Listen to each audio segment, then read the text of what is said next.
धर्म प्रेमी सज्जनों,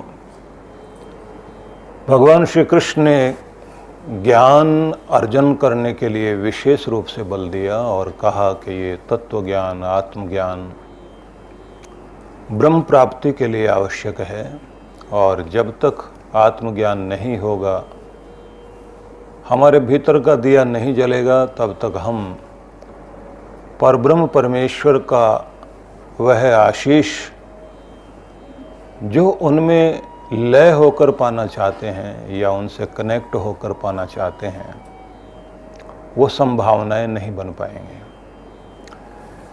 इसलिए दीप जलना आवश्यक है। ज्ञान का ये दीप जो हमारे अंतर के तमस को, अंधेरे को, अज्ञान को, भ्रम को और मिथ्या ज्ञान को नष्ट कर सके, यह आवश्यक है।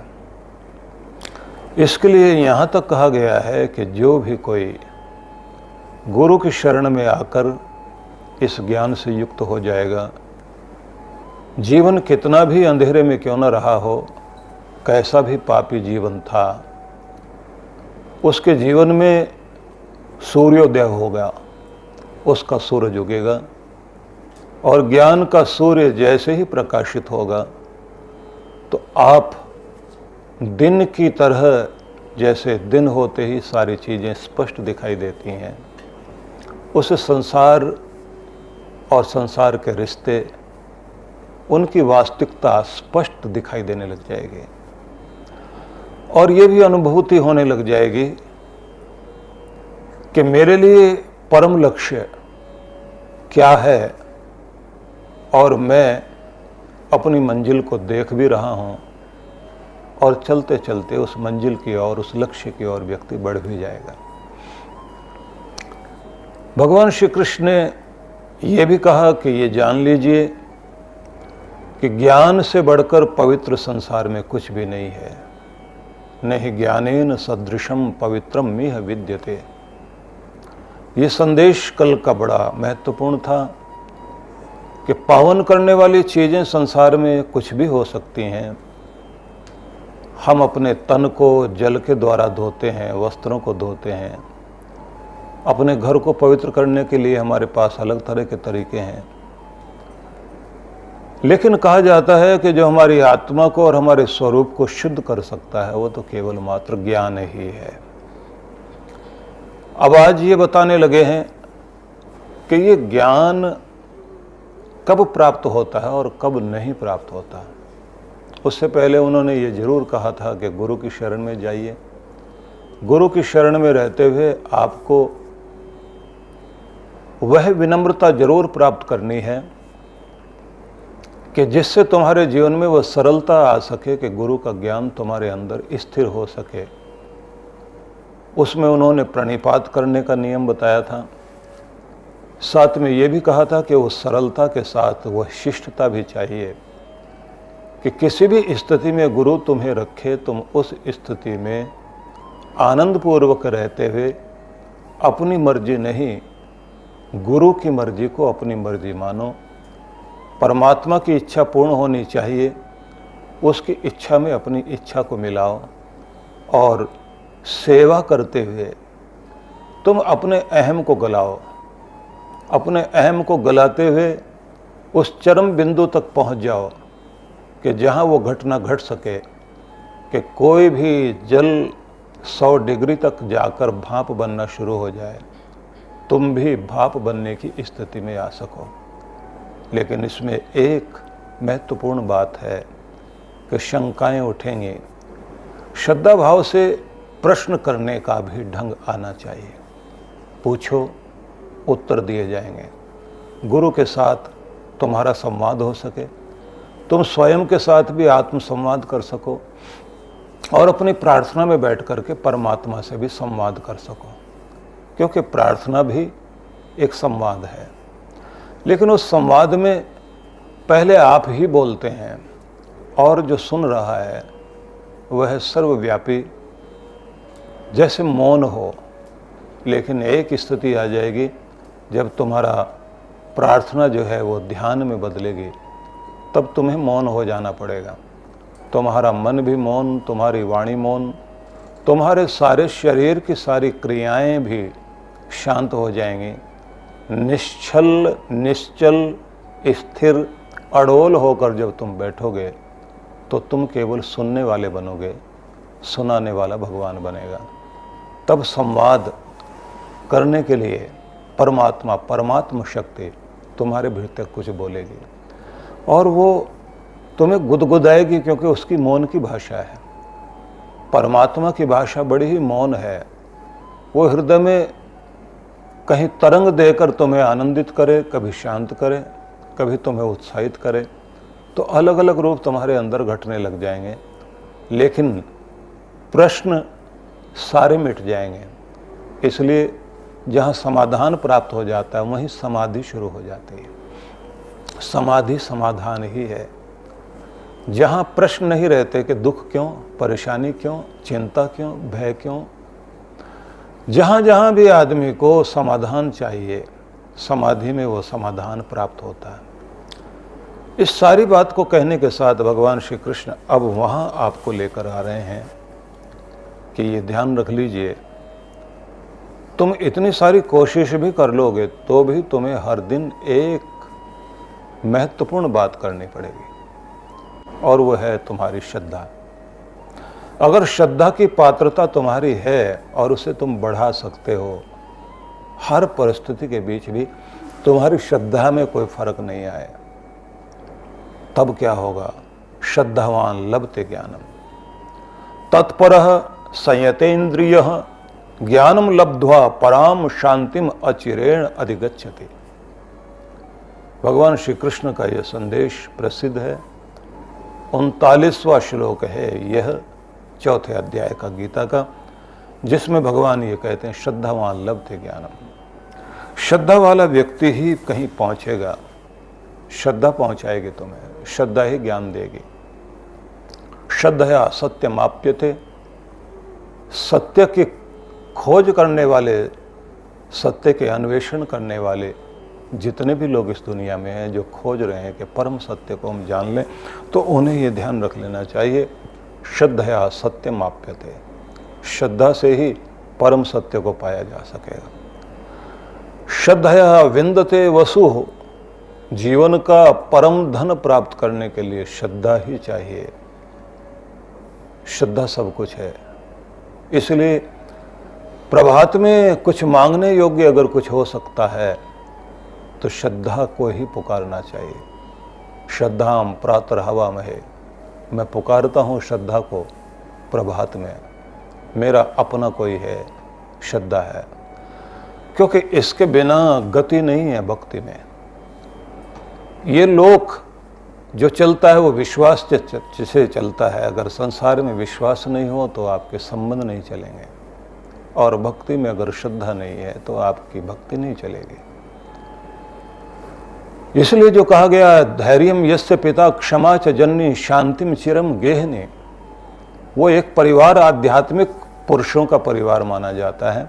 लेकिन विषय न बदले, मैं आपको फिर वहीं लेकर जाता हूँ कि श्रद्धावान लभते ज्ञानम, श्रद्धावान व्यक्ति ही ज्ञान को प्राप्त करता है। तो पहले अर्थ सुन लीजिए और फिर शब्दों के भावों को लेकर व्याख्या।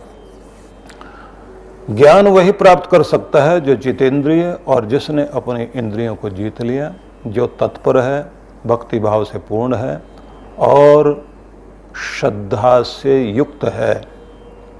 ज्ञान प्राप्त कर लेने पर वह शीघ्र ही परम शांति को प्राप्त कर सकता है। यह हुआ अर्थ।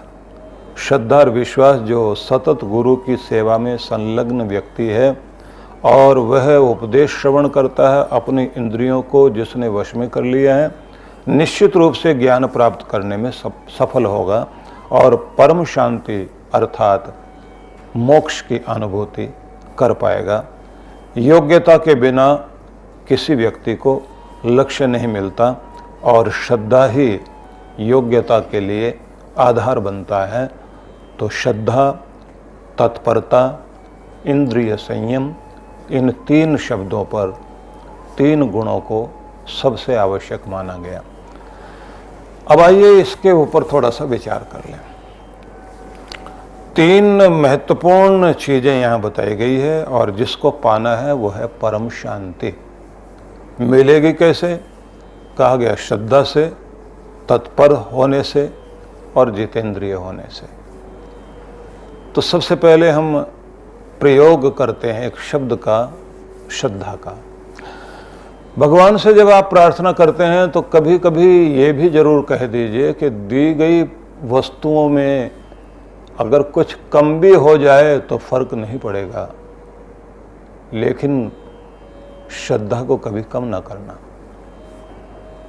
मेरी श्रद्धा को भगवान कम ना करना, क्योंकि यही तो है वो रोशनी, यही है वो प्रकाश जिसके द्वारा मैं अपने जीवन का आध्यात्मिक पथ ढूंढूंगा भी सही, और उस पर चलने के लिए मुझे इस रोशनी की आवश्यकता पड़ेगी, क्योंकि यही तो भगवान तुमसे जोड़ने वाली चीज़ है।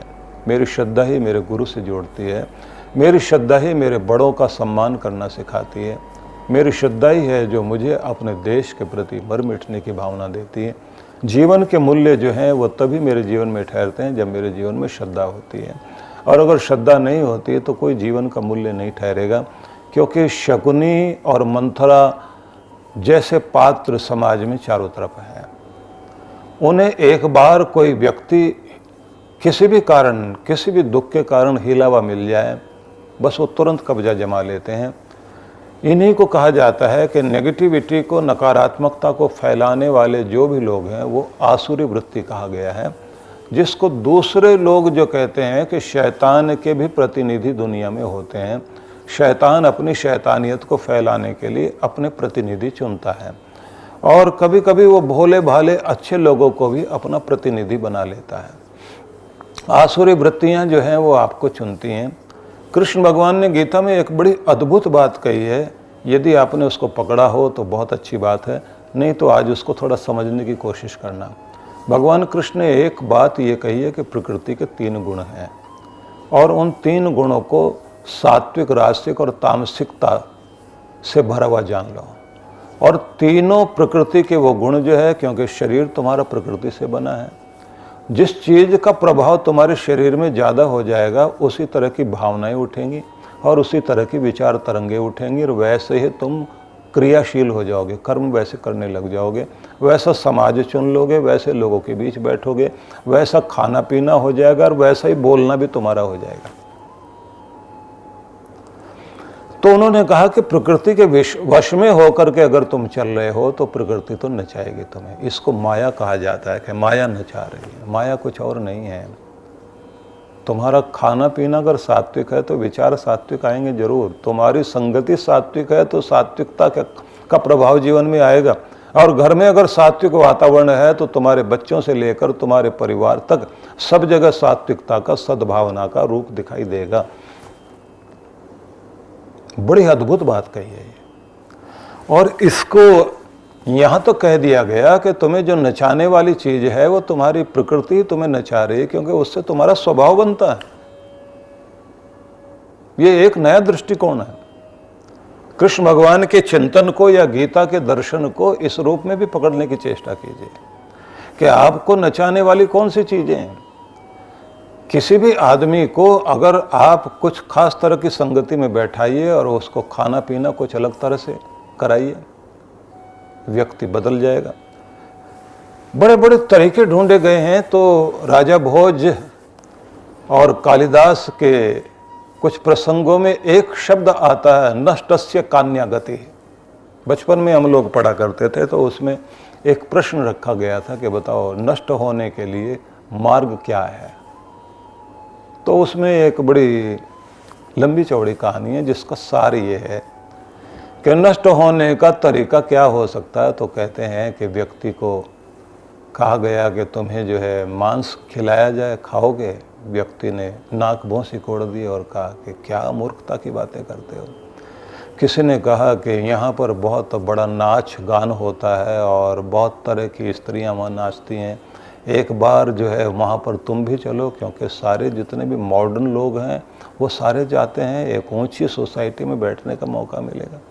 तो उस व्यक्ति ने कहा कि ऐसी सोसाइटी ऊंची नहीं होती, ऐसी सोसाइटी राक्षसों की होती है और उसमें किसी को भी नहीं जाना चाहिए। और कुलीन व्यक्ति को तो इस बारे में सोचना भी नहीं चाहिए। और दुर्भाग्य तो ये है कि तुम्हारे मन में अगर ऐसा विचार आया तो एक न एक दिन ये विचार तुम्हें तुम्हारे जिस घोड़े पर सवार हो उससे पटक देगा तुम्हें। अब इतनी सारी बातें होने के बाद में आखिर में उसने कहा कि अच्छा शराब पीते हो क्या? बोले मैं मूर्ख हूं जो शराब पीऊंगा। अब आगे चलकर कहानी का मोड़ यह आता है कि वो व्यक्ति एक दिन किसी अपने पराये के कारण सताया हुआ था, कुछ वैसे घर में किसी वजह से निराश था। उसको कोई एक शकुनी जैसा आदमी मिल गया। अरे साहब तुम्हारे साथ तो बड़ा अन्याय हो रहा है, तुम इतनी मेहनत करते हो और तुम्हारे साथ ऐसी कुछ बात, घर के लोग भी तुम्हें नहीं समझते, जहाँ तुम काम करते वो भी तुम्हें नहीं समझते, तुम्हारे साथ तो बहुत बुरा हो रहा है। और तुम्हारे साथ तो मुझे लगता है बचपन से ही ऐसा हो रहा है, जहाँ भी तुम गए बुरा ही बुरा तुम्हारे साथ हुआ, तुम्हें कोई समझता क्यों नहीं? बात यह है ना, तुम भोले बहुत हो, तुम अपनी बात को कह नहीं पाते। थोड़ा सा कुछ रीढ़ की हड्डी मजबूत करो ना, कुछ थोड़ा बोलने वाले बनो। वो भिड़ गया जाकर किसी से, भिड़ गया तो झगड़ा वगड़ा हो गया और बात जो है लंबी चौड़ी हो गई। अब रात में नींद नहीं आती। वो मित्र मिल गया उसको, शराब वाला। ये दवाई है, अमृत है ये, भूल जाओगे सब कुछ, शांति मिलेगी।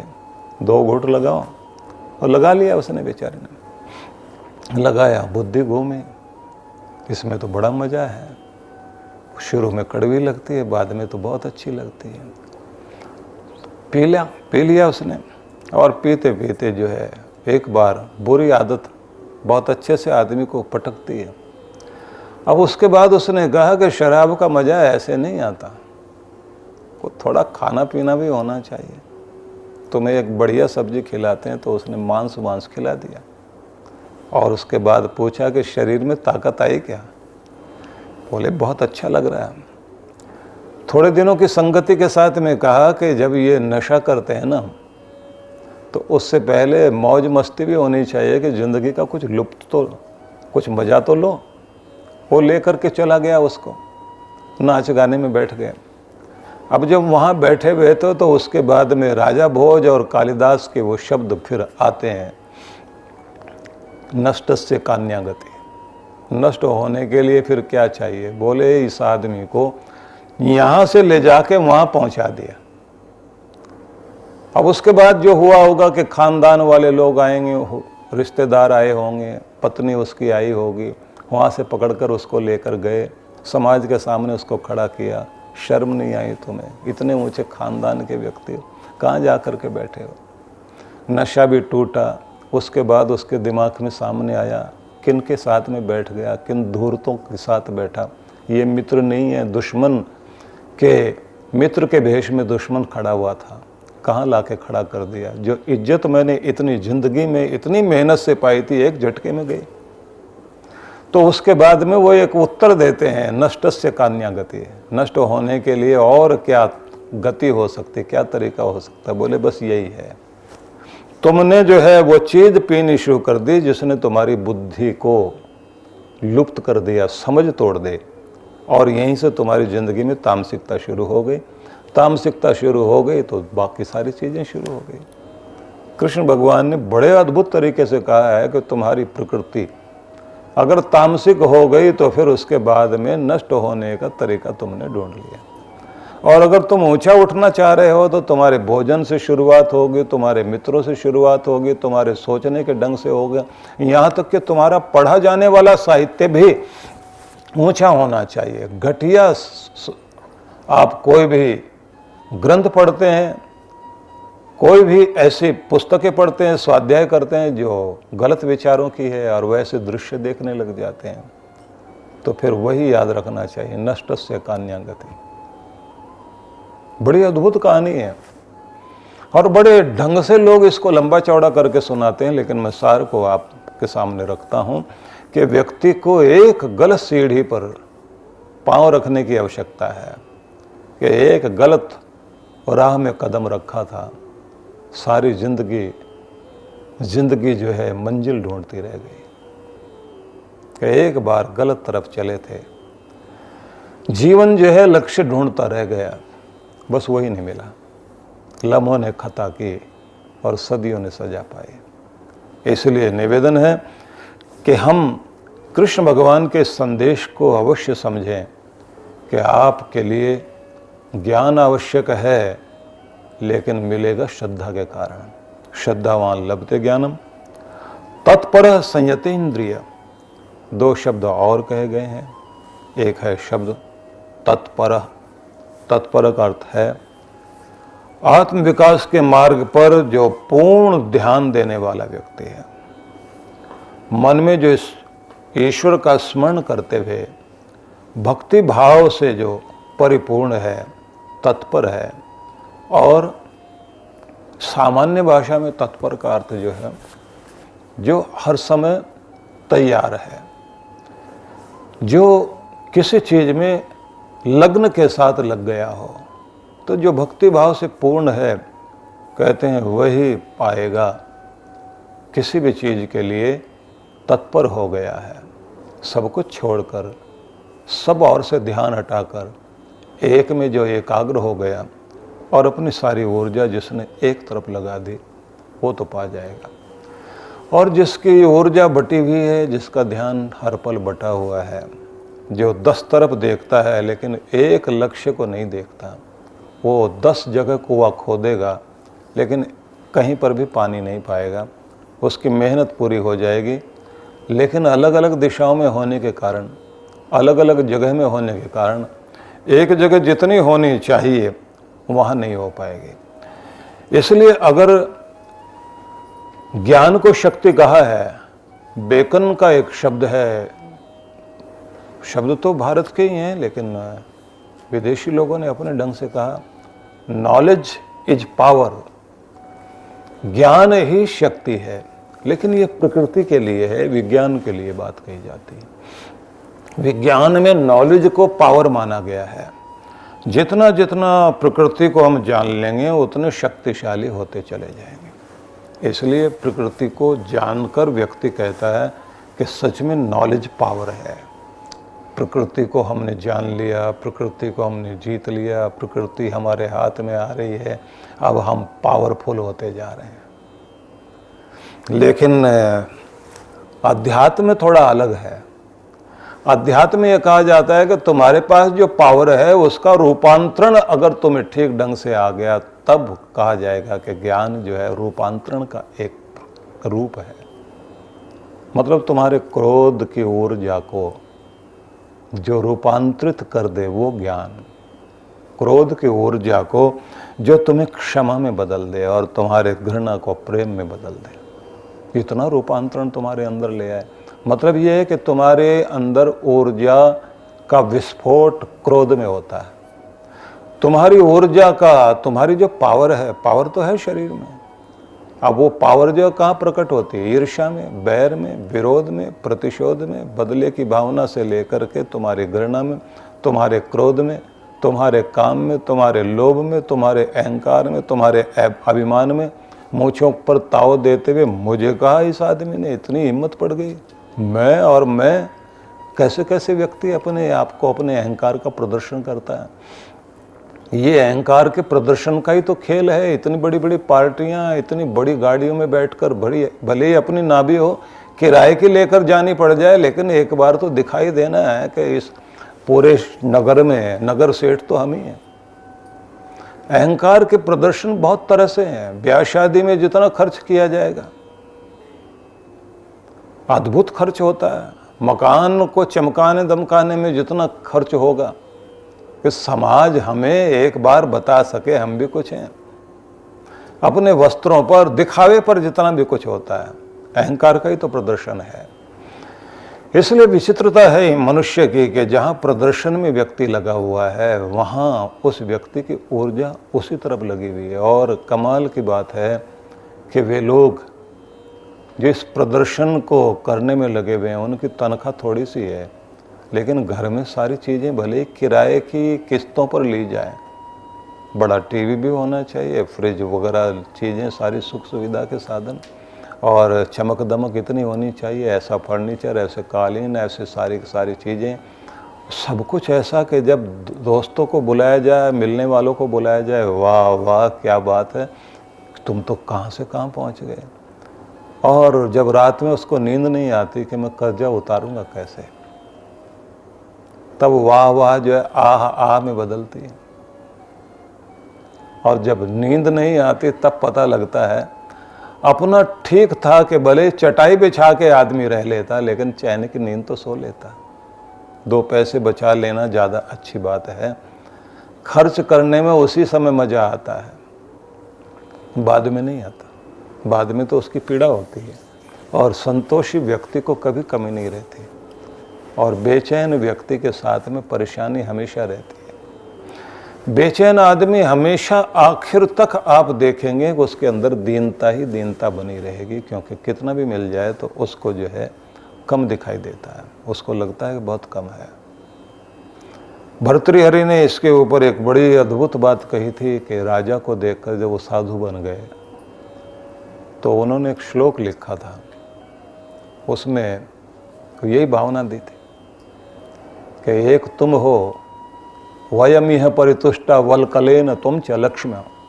ये बड़ी अद्भुत उनकी भावना थी कि एक साधारण फटे हुए कपड़े पहन करके भी आज मैं साधु बनकर संतुष्ट हूँ, और सुंदर आभूषण पहनने के बाद भी तुम्हें लगता है कि वस्त्र ठीक नहीं है। जिनके पास ज़्यादा होते हैं उनके बाद समस्या बहुत होती है। घर में रखने के लिए महिलाओं के पास कपड़े नहीं, और उसके बाद बार बार पति से कहती मेरे पास ढंग के कपड़े ही नहीं है। समस्या बड़ी भारी है। इसलिए भर्तृहरि ने आगे जाकर के कहा, मनसी च परितुष्टे को अर्थवान को दरिद्र। जिसका मन संतुष्ट हो गया उससे बढ़कर के अमीर कौन है, और जिसके मन के अंदर तृष्णा बसी हुई है वो कितना भी पैसा इकट्ठा कर ले, उससे बढ़कर के दरिद्र इंसान दुनिया में नहीं हो सकता। सार में फिर मैं वहीं आपको लेकर चलता हूं कि अपने ऊर्जा का रूपांतरण करना जिस समय आपको आ जाता है तो उस समय आपका ज्ञान ज्ञान कहलाता है कि अपनी घृणा को प्रेम में बदल दीजिए, अपने क्रोध को क्षमा में बदल दीजिए। आपके अंदर जो बदला लेने की भावना है वो आप उसके लिए मंगल कामना करने वाले अगर आप बन जाते हैं तो ये ध्यान रख लीजिए कि सुबह सुबह आप ये मंगल कामना करके देखिए, परमात्मा का कृपा भरा हाथ आपके सिर पर महसूस होगा कि तू मेरा बच्चा आज पवित्र हो गया है, मेरे और निकट हो गया। आसान तो खेल नहीं है ये। तो जो तत्पर है कृपा तो उसके ऊपर हो गई, पूर्ण रूप से जो लगा हुआ भगवान में। और एक शब्द और दिया गया है, जितेंद्रिय, संयम वाला व्यक्ति। आत्म संयम से ही श्रद्धा और ज्ञान में दृढ़ता आती है। ये बड़ी अद्भुत बात है। चंचलता जितने जितने व्यक्ति के जीवन में रहती है ना, वो चंचलता जो है आदमी को इतना कमजोर कर देती है कि थोड़ा सा भी दुख उसको बहुत बड़ा लगता है। चंचलता आदमी को थोड़े से दुख को भी बढ़ा देती है। और स्थिरता, यहाँ कमाल है कि बड़ा दुख भी छोटा लगता है। बड़ी बड़ी बात को छोटे में उड़ा दे आदमी, और छोटी सी बात को बहुत बड़ा बतंगड़ बना के खड़ा कर दे। गौरव में ये देखने में मिलता है। किसी किसी को ये आदत होती है बात का बतंगड़ बनाना, तिल का ताड़ बनाना, छोटी सी बात को इतना बढ़ा देना, मानने को तैयार नहीं, जिद करे, रोए, चिल्लाए, सारे घर का वातावरण खराब किया हुआ है। और कुछ वे भी हैं, अरे साहब इतनी बड़ी बात, और नहीं कोई बड़ी बात नहीं, छोटी सी तो बात है, क्या तुम लोग इतनी बड़ी बात बना करके बैठ गए हो, भूलो और आगे बढ़ो, क्यों ध्यान देना इस पर। ये तो चीज़ें होती रहती हैं। दुनिया तुम्हारे हिसाब से नहीं चलेगी। दुनिया के अंदर आदमी को दृष्टिकोण बड़ा रखना है, हृदय बड़ा रखना है, चमड़ी मोटी रखो। इतने ज़्यादा जो है हाथी की मस्त चाल चलने वाले बन जाओ ना। इतनी छोटी छोटी बातों के ऊपर तुम इतना ज़्यादा महसूस करो, क्योंकि तुम्हें तो भड़काने वाले मिल जाएंगे। तुम अपने आप को ईंधन क्यों बनाते हो? अपना रिमोट कंट्रोल दूसरे के हाथ में क्यों देते हो? आप कठपुतली क्यों बनते हो कि तुम्हारे धागे दूसरे हिलाएं? तुम ऐसे रिमोट कंट्रोल अपना दूसरे के हाथ में क्यों देते हो कि वो वहाँ से बटन दबाए और तुम नाचने लग जाओ? बहुत लोग बंदर बन करके रहते हैं, नचाने वाला मिलना चाहिए उनको। वो नचाने वाले के साथ में जो है, मैं एक आदमी को देख रहा था, बहुत अजीब व्यक्ति था। वो हमारे यहाँ जो है सेवा करने के लिए आया। वो मैंने जब वो सेवा कर रहा था तो उस आदमी से कहा कि भाई परिवार की क्या स्थिति है। वो परिवार पर ध्यान ही ना दे। मैंने उससे पूछा कि तू खुद कुछ कमाता है? उसके बारे में भी कोई बात नहीं करता। मैंने उससे कहा कि तुम्हें अपने काम धंधे में कोई रुचि है या नहीं है? हम तो सेवक हैं साहब। मैंने कहा सेवक तो हैं, लेकिन आप एक क्षेत्र में तो सेवा करना चाहते हैं, लेकिन जहां तुम्हारा उत्तरदायित्व तो वहां भी करते हो या नहीं? क्योंकि हमारी एक आदत है कि हमारे पास जो भी कोई आता है और सेवा की भावना रखता है, सबसे पहले हम उसके परिवार के बारे में और उसके जो है आत्मनिर्भरता के बारे में जरूर पूछते हैं कि उस आदमी को खुद के जीवन में कमी ना रह जाए। क्योंकि ज़्यादातर मैं, एक समय था कि जब हम लोग अध्ययन काल में थे तो बाबा लोगों को देखते थे, बेटा तेरे 7 जन्म का पुण्य उदय हो गया, शरण में आ गया, छोड़ माँ बाप क्या और फलाना क्या, यहीं पर रहे। क्योंकि हमको भी ऐसे बोलने वाले थे, तो हमको बड़ा अजीब लगता था कि भाई पुण्य तो उदय हो जाएंगे, लेकिन जिम्मेदारी वो भी तो है। जो माँ बाप जिन्होंने जो है आपके साथ न जाने कितने सपने देखे हैं, उनको रुला करके आप इस क्षेत्र में आना चाहते हैं, या तो आपको पूर्ण वैराग्य हो गया हो, आप किसी के बहकावे में आकर पूर्ण वैराग्य में आ रहे हैं। वैराग्य तो है नहीं आपका, भी पक्के तो हो नहीं। तो उसको मैंने कहा कि देखिए यहाँ सेवा करना चाहते हैं तो आपको, आप 24 घंटा करना चाहते हैं, हम आपको 2 या 4 घंटे का मौका देंगे, और वो इस शर्त पर देंगे कि 8 घंटे आप अपनी दुकान पर अपना काम जरूर करोगे, नहीं तो हमारे यहाँ जगह नहीं है।